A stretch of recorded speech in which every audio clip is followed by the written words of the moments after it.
Before that, we have discussed the printf commands. Uh, if you declare the variable, this declaration we discussed before that.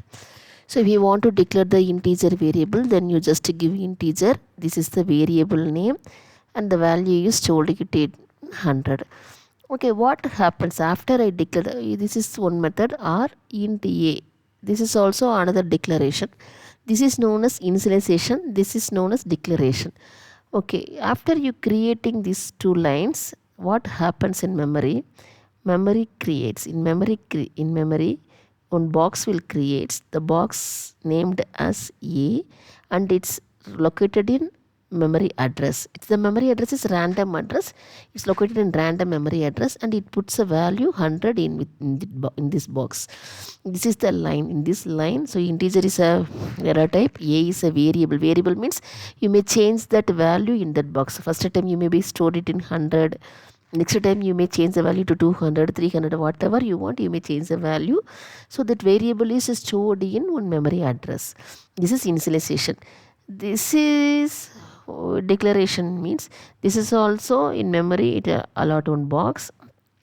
Its variable name is a, but variable memory address is okay. You can't able to give same name for two in same program.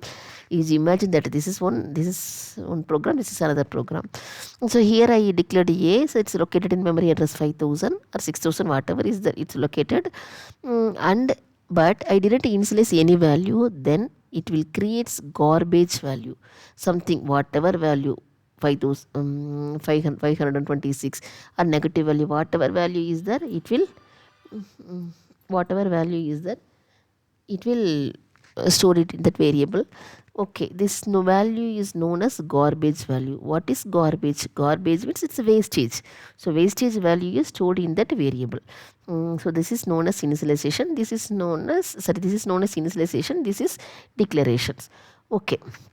Oh, this is after we declare the variable value. Then we use the printf command, printf %d. Then we can able to see the value. Okay, that's fine. Okay, now I want to change the value 100 to 150. Then what will you do? You just erase the value 100 and you will just change the value 150. Then the memory box will change to 150. Then printf will print 150. Is it good? Is it not good? Because you are a programmer. You write the program. You give your program to user. User only use the program. The user doesn't know this program. This is integer. This is variable. These are like kinds of things he doesn't know. They only handle the data. For example, in calculator is there. In calculator, lot of buttons, lot of operations are there. You 1 2 3 4 5 6 lot of numbers are there.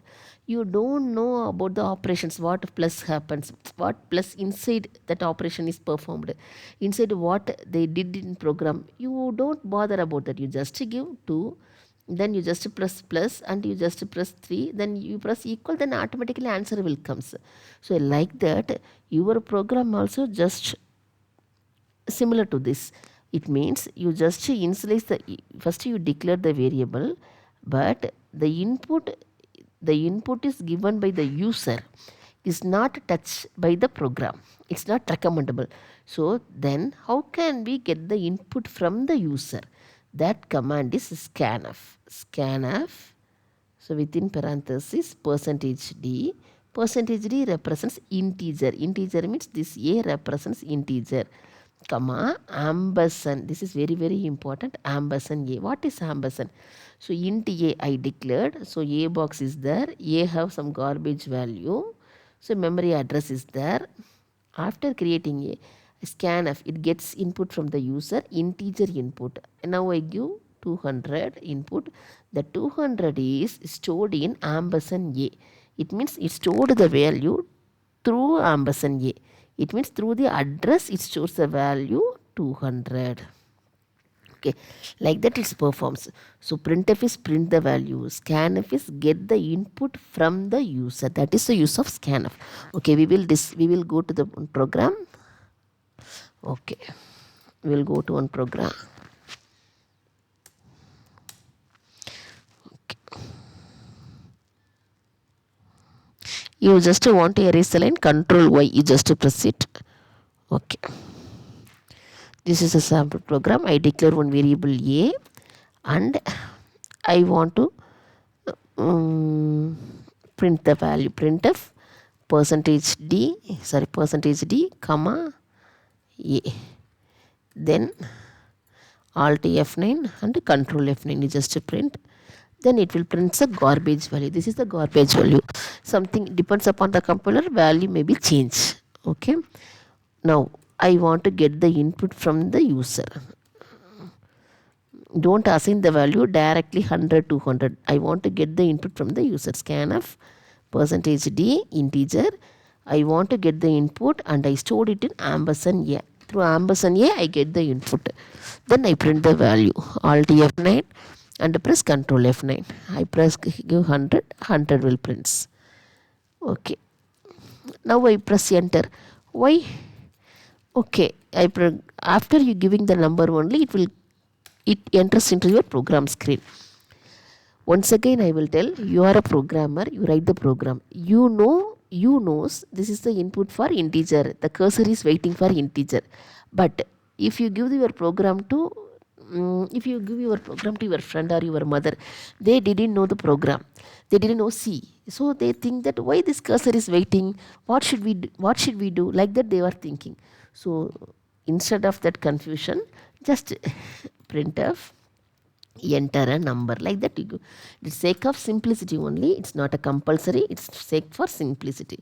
Enter a number, like that you just give, and now you run it. So now you give the number and it prints. Okay. Using this scanf we will do sum of two numbers program. So integer A is a variable. So now I declare another variable for B. Why?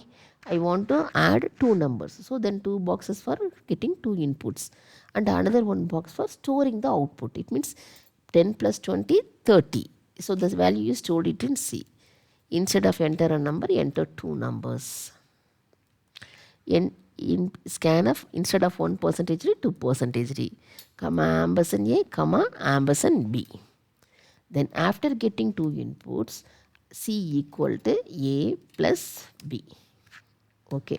So in every programming languages, right to left only performs. It means first A plus B performs and that value is stored into C. Then I want to print the C value. Then you compile it. Enter two numbers, 10, 20. I will give okay. Then Control F9. I will give another one two numbers. Okay. If you want more clarity, answer equal to or sum of two numbers equal to, like that you may give. So 34.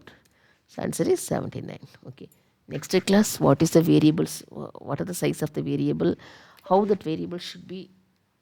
How that variable name should be in C language, and a lot of type conversions we will discuss in next class.